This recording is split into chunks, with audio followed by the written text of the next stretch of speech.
Your council has spoken. Now Earth will act. Ambassador Thorn Velen didn't raise his voice. He didn't need to. The words landed like a seal slamming shut on a tomb. The chamber inside the Galactic Council assembly dimmed as the ambient blue light pulsed through veins embedded in the crystalline walls, designed perhaps to appear calming. Today, it only amplified the discomfort rippling across the chamber. 12 alien delegates stared down from their crescent platform. None spoke. The silence wasn't respect, it was confusion. The kind that swelled in a vacuum. Council leader Drex Varen leaned forward in his bone-carved chair, long fingers steepled with artificial elegance. His scaled skin shimmered faintly under the chamber's bioluminescence. Ambassador Velen, Varen said, dragging the words out like a lecture. Do clarify, have your people decided to abandon the diplomatic process over mining tariffs? Thorn Velen straightened the sleeves of his graphite suit and reached for his data slate.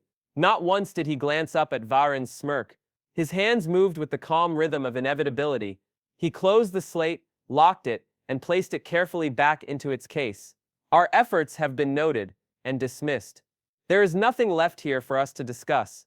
A flicker of movement beside him.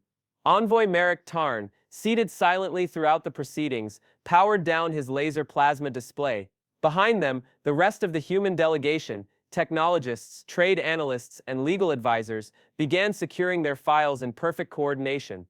Counselor Threx, a Telkar diplomat known more for his adherence to tradition than relevance, scoffed. This is theatric. You cannot simply walk away from council protocols. There are processes, penalties. We're aware, Velen replied, folding his hands neatly in front of him. We've accounted for every outcome, including yours. No one moved as the delegation stood, not hurried, not hesitant. Just a seamless flow of tailored jackets and silent resolve, moving toward the archway at the end of the marble hall. The moment they passed beneath the arched threshold, soft stabilizing airfields activated, silencing even the echo of their footsteps. From the upper tier, Varen chuckled with deliberate volume. This tantrum will cost you dearly. I hope Earth is prepared to freeze in the dark. Velen paused at the exit, not for drama, but to correct the record. We don't freeze, he said without turning. We adapt. Then they were gone. 3 sectors away, the atmosphere inside Earth Command's strategic enclave beneath the Atlantic Ridge couldn't have been more different. The steel glass room was silent, but charged. Massive heads-up displays projected live fleet movements, energy flux reports, and open sector communication logs. The air held the sterile tang of coolant systems and deep-sea pressure regulators. President Varn Eckhart, tall and severe with storm-colored eyes, studied the tactical maps. His jacket bore no insignia. Earth no longer needed symbolic cloth to prove its sovereignty. Commander Derek Nile entered with long strides, flanked by strategist Braun Vaylor, whose scarred hand rested on a data rod, humming with encrypted instruction sets. They've walked out, Nile reported. No blowback yet. Some derision from Varen, the usual sarcasm. No raised flags. Eckhart turned from the map to face them fully. Time? Scion Phase 1 is in play. Braun said, pulling up a display. Data decoupling initiated last week. Colonial nodes in 12 outer systems have shifted to autonomous bandwidth control. The transit spine is almost ours. Civilian disruption? Eckhart asked. Minimal, Braun assured. They won't notice the reroutes. We've been simulating soft handoffs for 18 months. Everything shifts tonight. Eckhart tapped the display, where 3 red zones blinked on the outskirts of the Perseid expanse. Those pockets council ships still monitor the trade zones. Are the neutral jump relays responsive? Already mapped to the silent lattice. Nile confirmed. The AI relays will impersonate traffic patterns for 3 days before cutting power entirely. The room was a pressure chamber, dense with unsaid consequence. This was not a military strike. Not yet. This was systemic erasure. Begin transition to Phase 2, Eckhart said. No announcements, no flags, no declarations. Let them feel the loss before they name it. Back on Proxima Station, the council chambers buzzed with a low undercurrent of debate. The human absence left a shake, an empty chair on the eastern platform, a line of unread data on the joint resource docket, and silence where questions once irritated the council's patience. Councilor Threx had already drafted a formal sanction. Council leader Varen had approved it out of ritual, not urgency. They'll be back, he muttered, waving his translator off. Earth's dependency is not a theory, it's arithmetic. But in the lower concourse, a technician noticed something odd, a data spike in the flow matrix that tracked long-range quantum relays. One of Earth's primary logistics nodes, a satellite in neutral orbit near the rim, had gone dark. Not exploded, not hijacked, just powered off. And with it, 17 minor relays linked to 7 different sectors slowed their pulse. By midnight, over 40 planetary supply stations across Council-aligned colonies would report late deliveries. 1 in 5 contained medical or environmental systems crucial to atmospheric regulation. No alarms rang, no attackers came. But something was shifting beneath their feet. Inside a low-orbit orbital platform above Jupiter, Captain Ren Vorsk reviewed the daily transmission reports. A carrier commander for nearly a decade, he had watched countless drills run, but nothing in the last 48 hours made sense. Why are the merchant lanes broadcasting blank tags? His adjutant asked. No idea, Vorsk murmured. It's like Earth's freighters unplugged themselves. The adjutant tapped through another set of logs. 4 deep space buoys we used for triangulation. They're gone, not destroyed, wiped clean. Elsewhere, buried within the Aurora relay bunker on the dark side of Earth's moon, a lone console came online. Technician Yarrick Fenn leaned forward, his fingers twitching slightly with muscle memory as the central panel activated. Dexio nu plink complete. Phase 1 initiated. Response level stand by. A single green light blinked, steady and silent. No sound, no alerts. Just the quiet efficiency of something ancient waking. Fenn reached forward and inserted a coded drive. No ceremony, no salutes. Above him, Earth turned slowly in the display, blue, brutal, and watching. Inside the Council's war chamber, no one mentioned the walkout again. They didn't need to. The shadow it cast was already stretching across systems they had no idea they didn't control. And far beneath their awareness, a line had already been crossed. Lights dimmed across Sector 3G just before midday. No announcement, no explanation. One moment the orbital station's grid glowed with rhythm and order. The next dead panels, failing transfer links, and emergency lights bleeding amber across the ceiling. Merchant Ravon Tarek, captain of the Keshar Fold, stumbled through the corridor of Dock Relay 7 with a shipment manifest still clutched in his hand. Where the hell is control? He barked, his voice swallowed by the silence. No drones answered. The grav loaders stood idle. Entire sections of the shipping bay looked frozen mid-motion. Containers half-lifted, clamps unsealed, carts stuck in override. The air felt heavier, not because of pressure loss, but because it lacked purpose. This was a human-run dock, wasn't it? His navigator muttered behind him. Tarek didn't reply. He already knew. At the Council's Logistics Oversight Bureau, a laser plasma wall map flickered with jagged static across 5 sectors. The live update feed, usually refreshed every 30 seconds, hadn't shifted in 2 hours. Observer Kryn Larek, assigned to oversee internal security for outer colonies, stood in front of the malfunctioning display. His slit pupils narrowed as the data grid continued stalling. Why isn't the traffic node in Erithus Quadrant transmitting? That's a primary lane, he asked, jaw tight. The assistant beside him shrugged helplessly. No recorded attack, no outage logged. It's just gone. Kryn's claws tapped the edge of the data console as he pulled up secondary sources, unmanned drones, merchant pings, encoded backups. One after another, the screens reported relay node unavailable. He tried rerouting through sector mirrors. The alternate routes failed as well. The backups weren't broken, they had been taken offline, intentionally. Out near the mineral moons of Terran, 2 freighters collided in orbit. Neither ship had access to updated orbital drift data. Their nav maps had defaulted to independent logs, 7 hours old, thanks to a missing central relay Earth used to manage. By the time station authorities reacted, debris had already drifted into the docking vector. Cleanup crews from 3 species arrived only to discover that none of them could access the damaged grid. Earth-built access points refused external override. An angry Rixuri foreman threw his helmet across the control bay. Why do you let humans control the backbone of trade routes? They left and now everything collapses. The station master, a Mendelian official assigned by the Council, didn't answer. He only stared at the unresponsive panel like it was laughing at him. In the Council Defense Network, a new kind of alert appeared. Pirates, scattered groups, mostly disorganized raiders from dead sectors, had been testing boundaries for years. Usually, they were handled jointly by human Rexian patrols. Now patrol paths had blind spots, wide ones. Entire lanes were dark, devoid of any human presence, and someone had noticed. 3 Council merchant ships vanished over 9 days, 2 in Nitheran space, 1 in the Ophel Reach. When the 4th went dark, it sent a final broadcast. No distress call, just static and half a message. They know no one's watching. Inside Earth Command's subterranean vault, Commander Derek Nile leaned over a triangular interface table. Dozens of luminous thread lines flickered across it. Rotes, pulse codes, shifted data relays. Strategist Bron Vaylor stood nearby, head slightly tilted, one gloved hand resting against his chin. "It's holding," Niall said. "All of it." Varn Eckhart stepped into the room without ceremony. "We've severed 94% of Council-synced jump nodes. Last batch finished rerouting through our silent lattice an hour ago." Vaylor gestured toward a blinking cluster near the rim. "A few stubborn access bridges. They'll stall, but the system will fail without direct intervention." "And the reaction?" Eckhart asked. "They still think it's malfunction," Braun said. "They're used to dramatic acts, explosions, betrayal. They don't know how to handle a disappearance." Council leader Drex Varan sat in his private chamber, shoulders rigid. He scrolled through updated supply chain projections on his personal heads-up display. The curves didn't dip, they fell. His ministers had assured him Earth's exit would sting, not choke.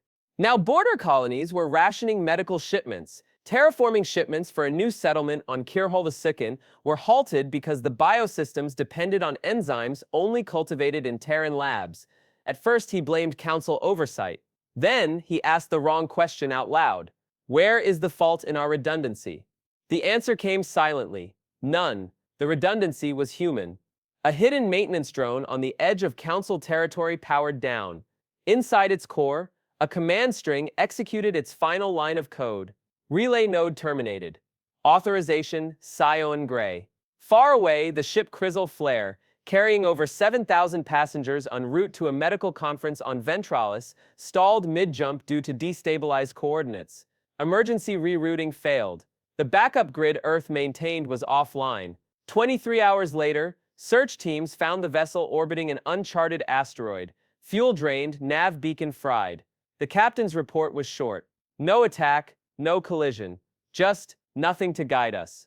In a quiet control station beneath the Greenland shelf, technician Yarrick Fenn watched a feed of relay nodes vanish one by one. Each turned from green to black. He sipped water from a steel thermos and noted the rhythm. One relay every 7 seconds. Enough time for an alien outpost to notice disruption, too short to fix it. Behind him, a secondary screen pulsed with outbound signals, encoded and bounced through 5 ghost satellites. They would reach no destination. They existed to create noise. The Council would chase those signals for weeks. Back in the Council's High Assembly, voices were rising. Councilor Threx, usually the loudest, now sat still.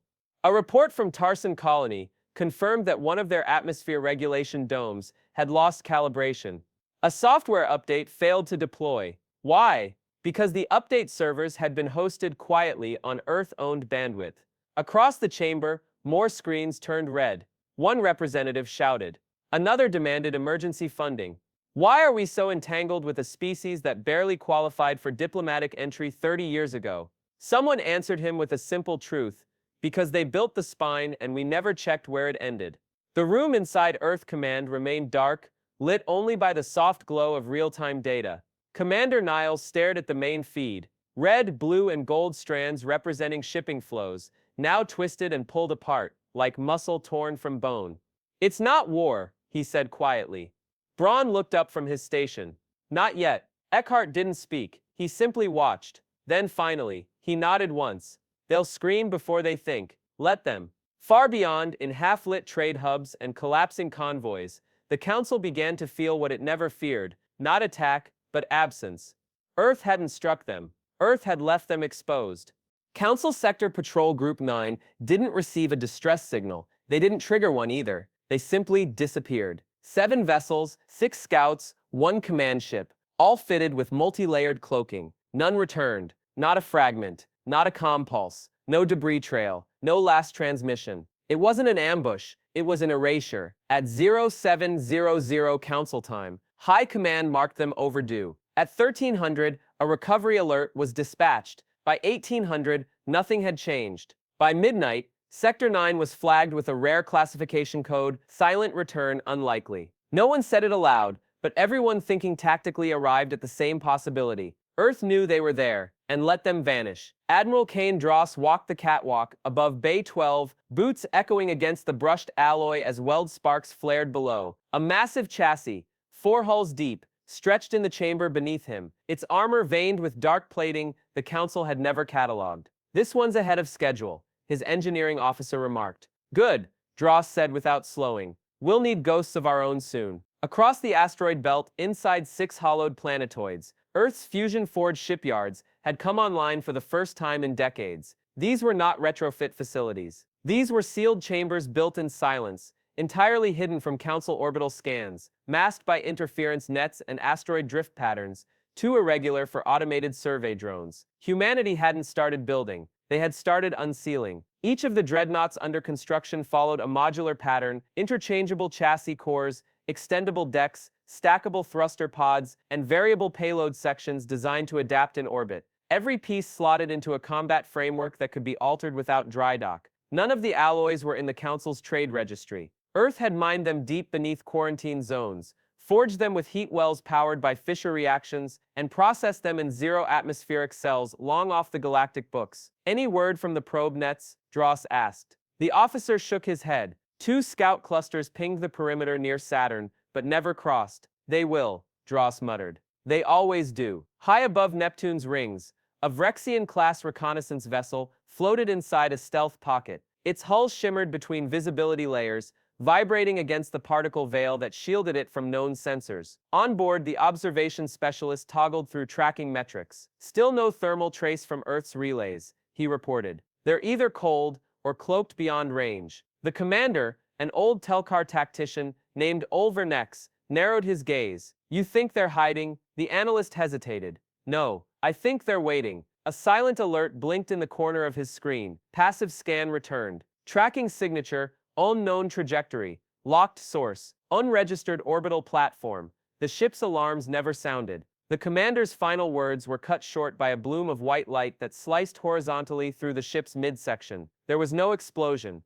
just disappearance. Back in Council Command, Observer Kryn Larrick stared at the replay with frozen hands. The surveillance ship had deployed 3 cloaking layers. Its navigation was manual. It hadn't transmitted. It hadn't even scanned. And still, it had been tracked. "You're sure it wasn't friendly fire?" someone behind him asked. Kryn pointed at the damage path. "No weapon we know fires in that pattern. It was scalpel work, narrow, controlled, and not designed to kill everyone." The assistant frowned. "It vaporized the core." Kryn looked down at his datapad. "Exactly. It didn't aim for mass effect. It removed intelligence. Only the sensor logs were targeted." For a moment, neither of them spoke. Then Kryn whispered what everyone else had avoided. "They can see through cloaking." Earth's advantage wasn't luck. It was layered, deliberate, and born from years of quiet observation. When the Council shared cloaking technology as a gift of unity, Earth accepted it like a student offered a knife by a careless master. They spent years dissecting the algorithms,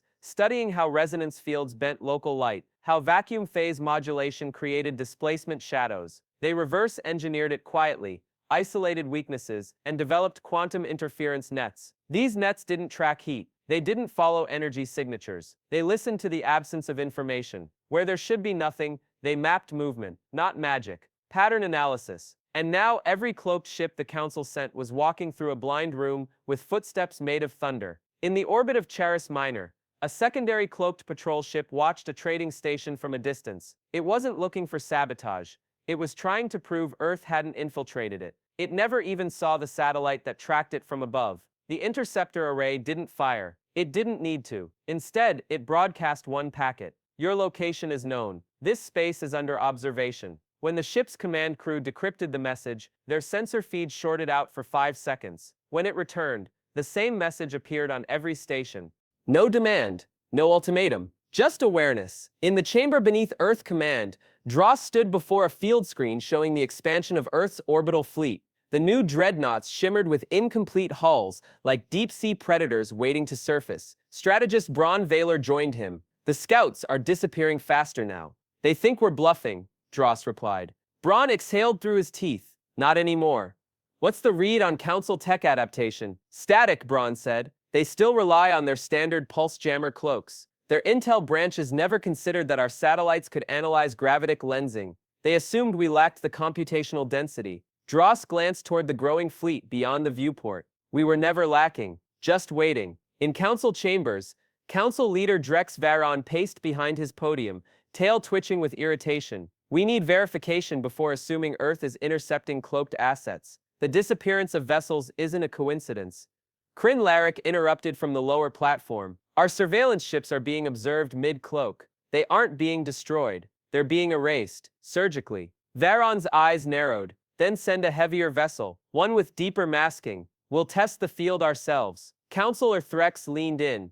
And if it doesn't return? Varon stopped pacing. He didn't answer. They didn't send footage or intercepted transmissions. They didn't issue statements of power. They simply erased visibility, line by line, cloak by cloak, scan by scan, until the council could no longer deny the truth. Their eyes were closed, and Earth had stopped blinking. Council Central Relay Core, Zarinth Prime, 913, Galactic Standard. 3 council envoys sat in a climate-controlled chamber, cloaked in diplomatic neutrality. The message they composed had passed through 6 internal filters, every phrase smoothed into passivity. It ended with a plea disguised as a request. We urge Earth to clarify its intentions in light of recent fleet movements. The reply arrived instantly. Nothing. Not rejection. Not encryption. Not even bounce-back error. The request vanished into digital fog. Envoy Sol Tarek adjusted his collar. Is the address still valid? The technician beside him blinked twice at the laser plasma interface. Yes, sir. But the channel's cold. Cold? It's not inactive, the technician said carefully. It's isolated, still running, but it refuses handshake protocols. The other envoy leaned forward. They blocked diplomacy? No, the technician corrected. They unplugged the port itself. The screen dimmed. No alert, just absence. Across the edge of the Thrune corridor, 2 scout ships misaligned during jump transition. Their destination beacon was gone, replaced by blank coordinates. Earth-built relay buoys that once ensured safe navigation between worm gates had altered their output codes. Thousands of mapped vectors now led to incorrect zones. Some curved dangerously close to gravitational dead pockets. One trade vessel made a partial jump, then dropped into a cold orbit outside a red dwarf it had never logged. The crew survived. Their cargo didn't. A council report labeled it transit instability. The captain's personal log said otherwise. Our maps lied. In Earth's black comms array beneath the Pacific Trench, technician Yarick Fenn sat alone in a curved control chair. He didn't speak. He rarely needed to. A rotating heads-up display showed layered relays disconnecting in sequence, each node dropping its council protocol and locking into Earth's encrypted web. The shift wasn't loud. It was orchestrated. With every pulse, a string of dead frequencies rebounded from council space, recorded as incomplete. The world above had no idea what was watching from below. Fenn keyed in the final reroute command. The response was an ultraviolet glyph displayed for 3 seconds. Node realignment complete. He leaned back, eyes steady. His screen returned to black. On the council warship Arash Vel, orbiting the neutral world of Halvin's Reach, Commander Zal Resk stood before the strategic operations table. A fresh report scrolled in from the southern rim. 5 civilian vessels had lost gate synchronization. 3 required rescue, 2 vanished mid-jump. This is no longer tolerable, he said, tail curling. Trade disruption is one thing. Manipulating navigation data endangers lives. Beside him, Intelligence Officer Kern's gaze remained locked on the display. They aren't destroying us, Kern said slowly. They're dismantling our assumptions. Another alert blinked in. A decoy freighter, tagged as Kestrin Vale, registered under a council-granted Earth license, had just exploded near a patrol station in Vrexian space. No warning, no energy spike. Just proximity, then light. The entire station went to alert status. Sirens flared, weapons charged. Within minutes, the Council's 3rd Auxiliary Fleet began assembling along its outer perimeter. The broadcast following the explosion contained only 2 words: replay blocked. High above Earth's stratosphere, 3 satellites aligned in a tight triangle. They had no transmission logs. No power output registered beyond ambient, but deep inside each shell, passive receivers triangulated every Council scout ping across 17 sectors. They didn't respond. They recorded. And waited. In the Council's core chamber, tension broke containment. Councilor Barin Threx slammed his open palm against the edge of the table. A decoy just exploded near one of our border stations. We must respond. To what? Asked Kryn Larrick from across the room. We don't even know if it was a manned ship. Earth's registry database no longer updates through our trade records. Varon bared his teeth. They destroyed a vessel under their own flag. That is aggression. Larik met his stare evenly. Or a message. Or bait. Threx didn't wait for clarification. Then let them explain it with words. Send another request. Force response. We've tried, Larik replied. They refuse input. The channels are active, but they don't let signals in.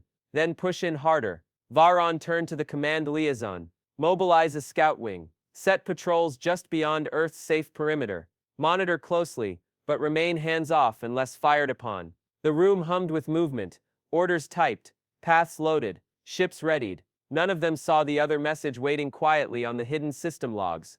They are watching. Inside the Fusion Forge hangar over asteroid belt Gamma 12, Admiral Kane Dros oversaw the final stages of rail alignment.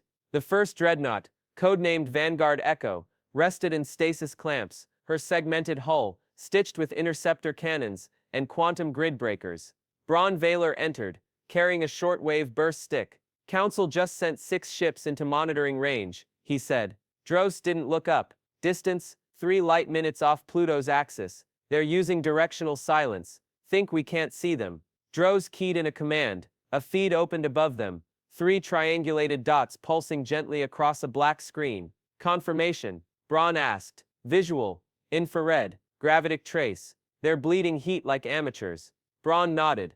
Do we respond? Dros gestured to the screen. We already are. The ships stationed in silent orbit around Earth didn't glow. They didn't blink. But they drifted with unmistakable intent. Each maneuver was minor, barely an arc, but when replayed at scale, the formation had begun to form a shape.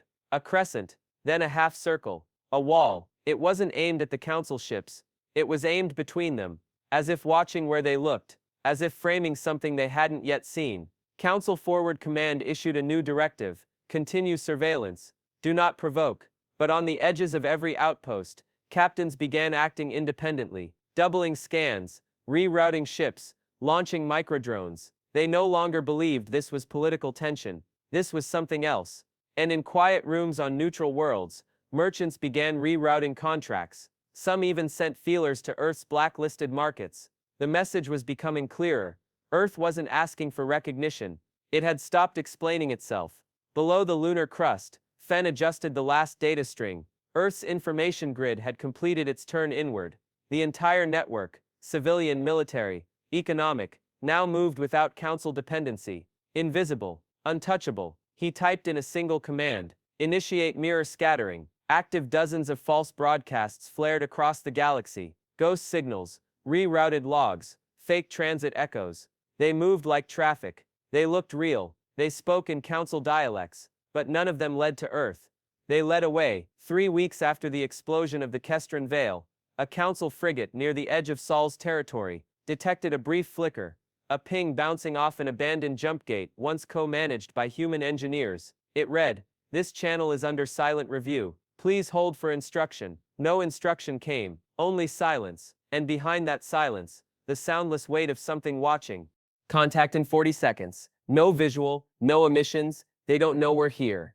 Captain Ren Vorsk stood motionless in the center of the Vanguard Echo's command ring, flanked by split-tiered consoles and heads-up displays glowing soft amber. His eyes tracked the silhouette projections, a cluster of Council ships easing into Saturn's orbit like trespassers testing a lock. Hold fire, maintain blackout posture, he ordered. Around him, his crew didn't twitch, not one breath wasted. These weren't green officers. They were the ones Earth had pulled from shadows, strategists, hunters, tacticians, ghost operators born in war rooms, not parade drills. Below the ship's armored skin, coils of anchored warheads waited in silence. The Council fleet, 6 vessels strong, crept along the orbital fringe with broadcast silence. Their orders were clear, pressure without provocation. Commander Ilik Surin, veteran of border stabilization campaigns, believed the humans would blink first. The movement was textbook: line up, establish presence, activate sensor sweeps, then wait for a message. In diplomacy, posture did half the talking. What he didn't know, Earth had already stopped speaking. In Vanguard Echo's lower battery deck, Weapons Lieutenant Terran Vosk tapped the targeting matrix. All 6 targets within anchor range, cloak signatures stable, no adaptive counter scans detected.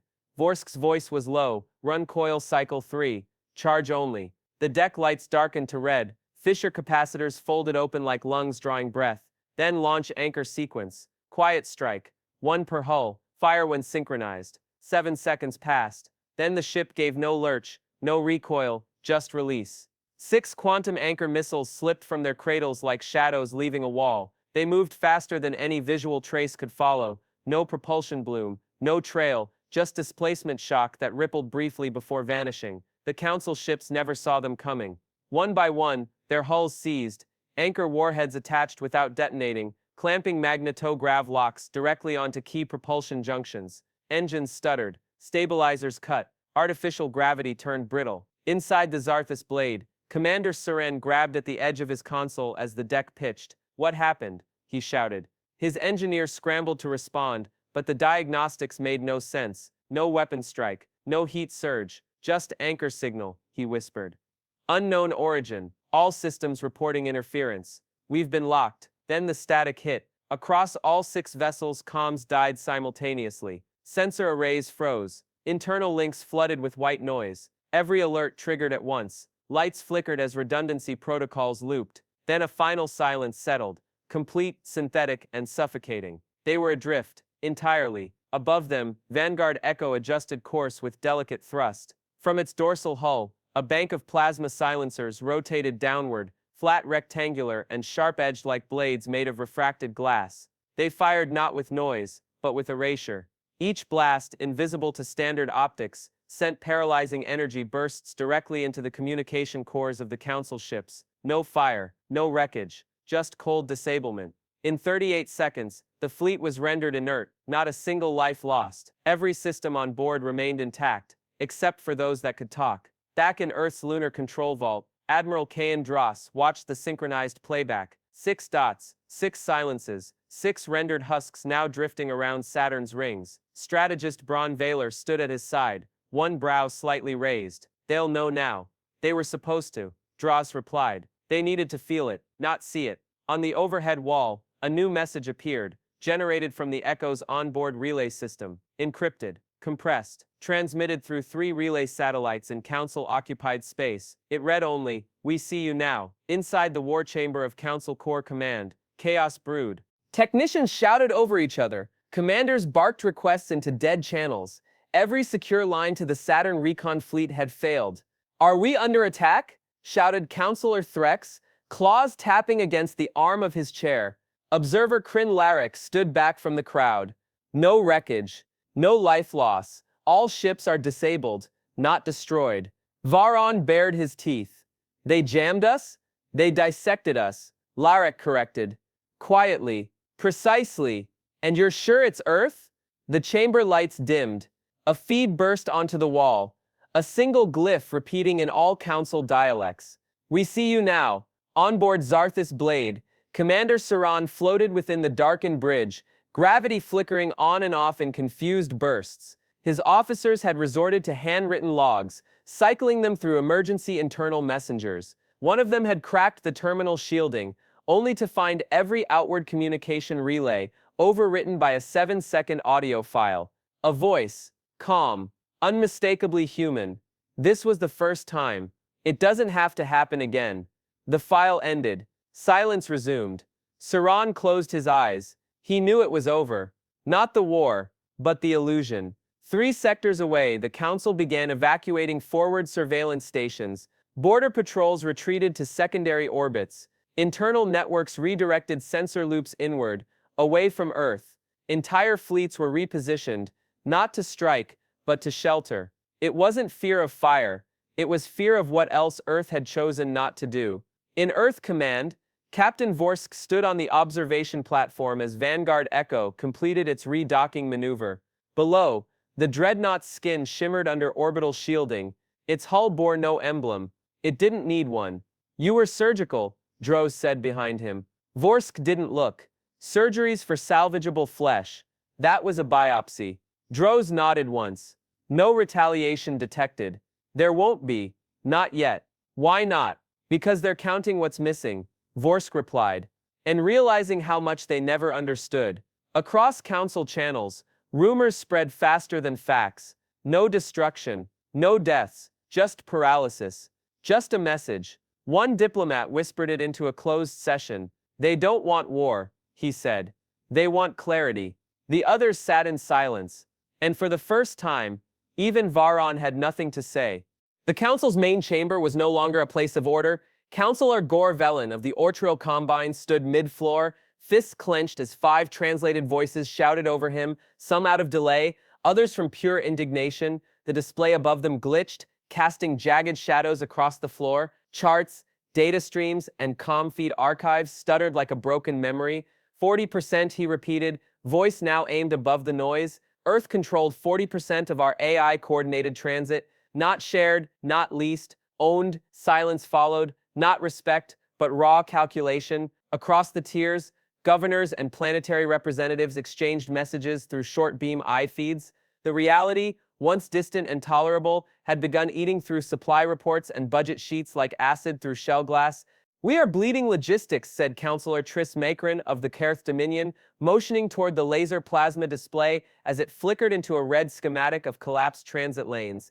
And the council offers posture. 3 hours later, Councillor Relic Sar, representative of a border sector in the Karal Reach, filed a formal complaint, not against Earth, but against the council itself. The complaint cited mismanagement, economic negligence, and dependency concealment. It referenced Earth's exit, not as a diplomatic dispute, but as a breach in critical infrastructure oversight. Within the next day, 12 more filed. 3 demanded full sectoral autonomy. 1 offered to begin direct talks with Earth. Behind a closed chamber on the council's lower administrative level, head economist Diran Havith presented the numbers no one wanted made public. 72 sectors reporting data loss, she said, her fingers tapping through her tablet at a measured pace. More than half our deep space relays no longer align with universal timing standards. Earth handled most of the realignment protocols from 3 orbital stabilizers that are now offline or repurposed. Why weren't we told sooner? Snapped a security minister. Havith didn't look up,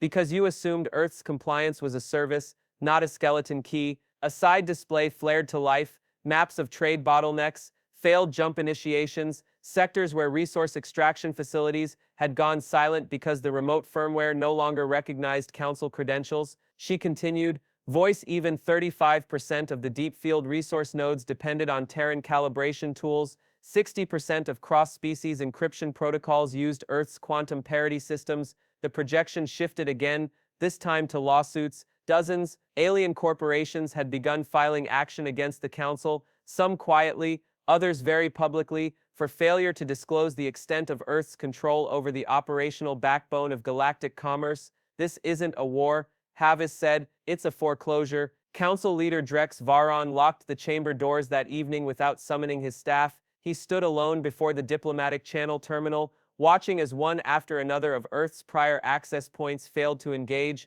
It wasn't that they were offline, they had been reassigned, redirected. He called up one specific relay, the Resin Route Gateway, once co-managed by Earth technicians and Council security staff. Its code now looped a visual, a static lattice with 6 rotating orbs. Every 12 seconds, one vanished. The screen faded after the 6th. Nothing followed. Varon clenched his jaw but said nothing. Across the rim of Council-controlled space, Earth's next move began without announcement. Inside the asteroid vault known as Array 3L, engineer called Tranic worked alongside automated loaders as the first relay towers of the Gate Nexus array activated. Tranic, formerly a Council consultant on jump path logistics, had defected 2 years before Earth's withdrawal. He now ran operations on what would become the first interstellar routing system completely independent of Council grids. Each Nexus node was triple encrypted, powered by core-stable reactors and capable of masking its location by rerouting through mirror satellites, many of which still posed as Council-linked.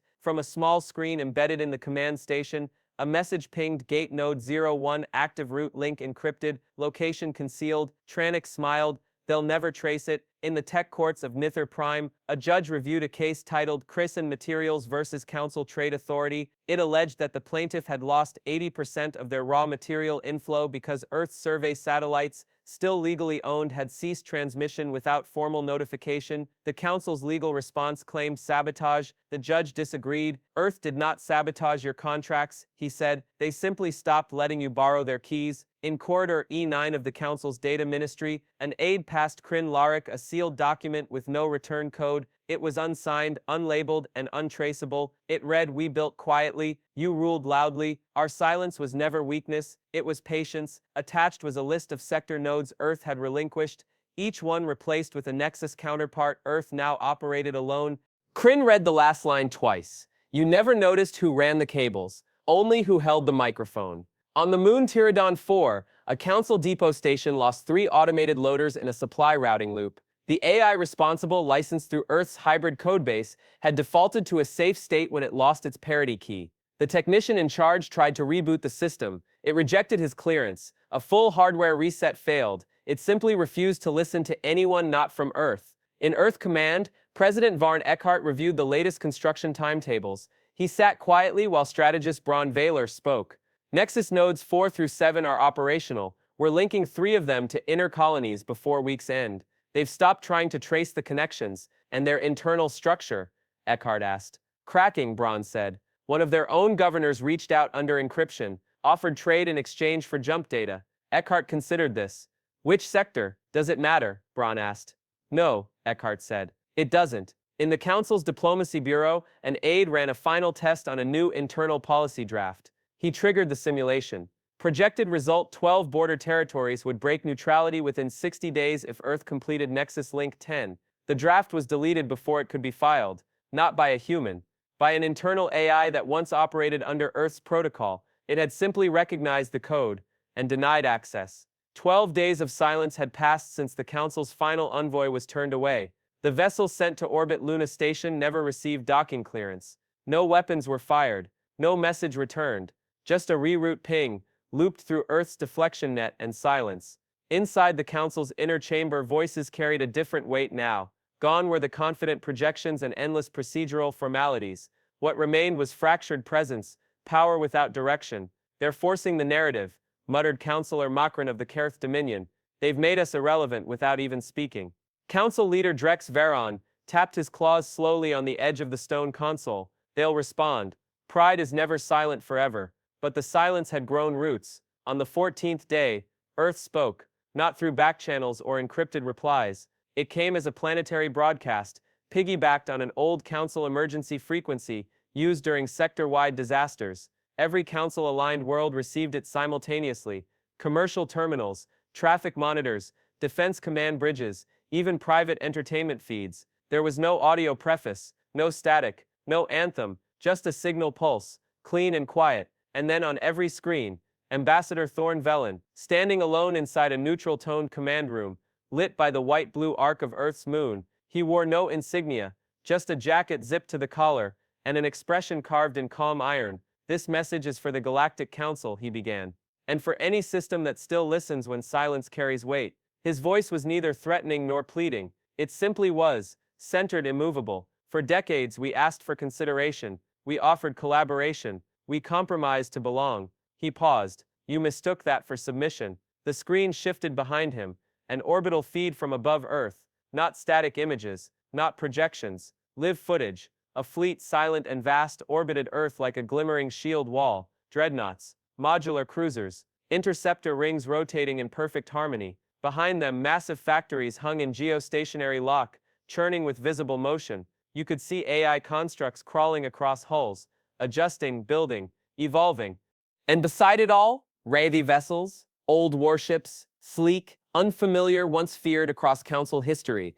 They moved seamlessly among the human fleet, their angular designs repainted with joint insignias, no flags, just a single crest, a split circle over a burning line. The Council chamber fell completely still. Velen's voice returned. We no longer seek to be heard. He leaned forward slightly. You will speak to us when you're ready to listen. In Council Security Division 4, Chief Analyst Halden Vrix stared at his feed array, fingers frozen above his console. They're not showing power, he muttered. They're showing infrastructure. Why the wraithy? Someone behind him asked. Because they used to scare us, Vrix said, and now they don't. High above Earth's magnetosphere, 4 Raythi frigates conducted synchronized patrols along the Gate Nexus array's outer perimeters. Their formations mirrored human tracking units, exact by design, refined by exchange. In the control deck of one Nexus support station, Commander Vaylor stood beside Raythi tactician Sorel Vox as they reviewed joint tactical data. "They watched you for centuries," Braun said. "Why trust us now?" Sorel ran one clawed digit across the route overlay. "Because you did what no Council species ever dared." "What's that?" "You stopped asking permission." Back in Council's central diplomacy halls, ministers whispered behind recessed alcoves. "They're not asking to return," said one low-ranking emissary. "No," muttered Councilor Threx, voice coated in dread. "They're offering a new order." He turned to the delegation from Mirith Sector.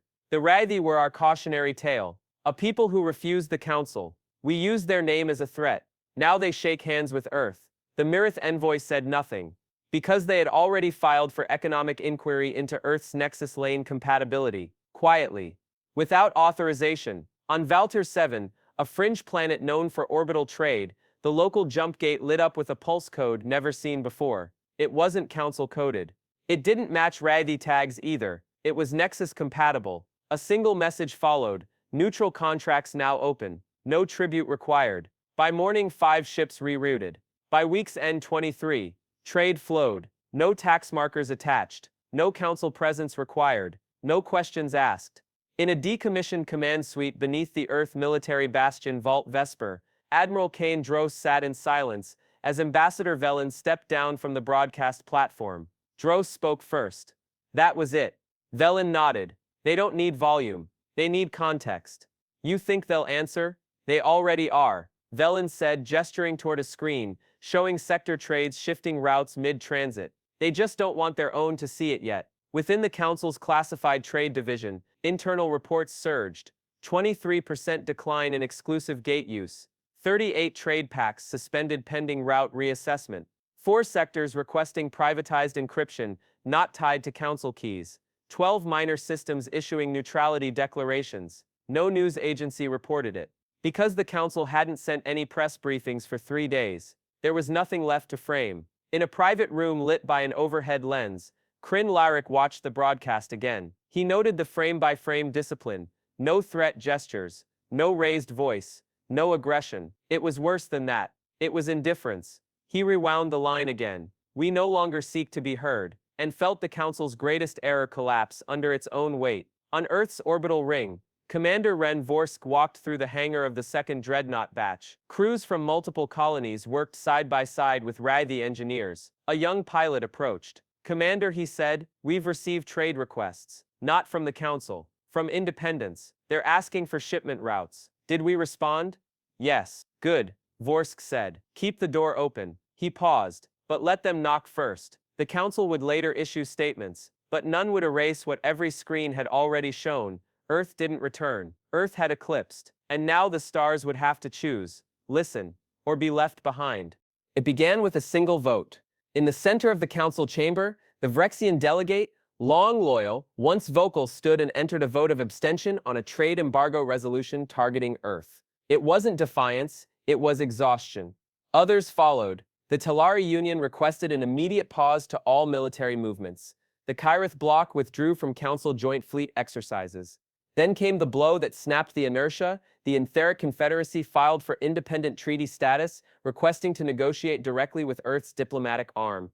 Council leader Drex Varon received the announcement mid-meeting. He dismissed the session without a word. Power had not shifted. It had dissolved. On the far side of Jupiter, within a vaulted conference chamber buried beneath Europa's ice-crusted moonbase, President Varn Eckhart stood beside Ambassador Thorn Velen and Commander Derek Nile. A wall-length plasma array mapped dozens of systems, some marked with Nexus lane approvals, others with pending treaty status. A thin blue line connected them all: Earth's new coalition. "This isn't a summit," Eckhart said, as the final alien delegation entered. "It's a reset." The Raythi envoy Kelmar Vesh seated himself at the opposite end, flanked by a Thuran governor and a former Council logistics chief who had defected 3 months prior. Commander Nile folded his arms. "And yet they still expect Earth to be the bridge." "They always did," Velen said. "They just didn't admit it until the bridge built itself without asking." The Council had not collapsed. Its structure still stood, committees still met, reports still filed, but it had become what it never feared: optional. The Galactic Accord, once signed in fire-forged desperation, had never accounted for a silent pivot of trust. Earth had not toppled the hierarchy. It had outgrown it. Now, system by system, civilizations reached out, not to ask forgiveness, but to ask how. How had Earth built independent transit so swiftly? How had they stabilized an economy post-separation? How had they retained peace without concession? The answer was neither magic nor myth, it was planning, hidden, methodical, grounded in self-reliance, and the galaxy had seen it done once, which meant it could be done again. The summit proceeded without titles, without pageantry. President Eckhart opened with no script, speaking plainly to those gathered. We were told to wait our turn.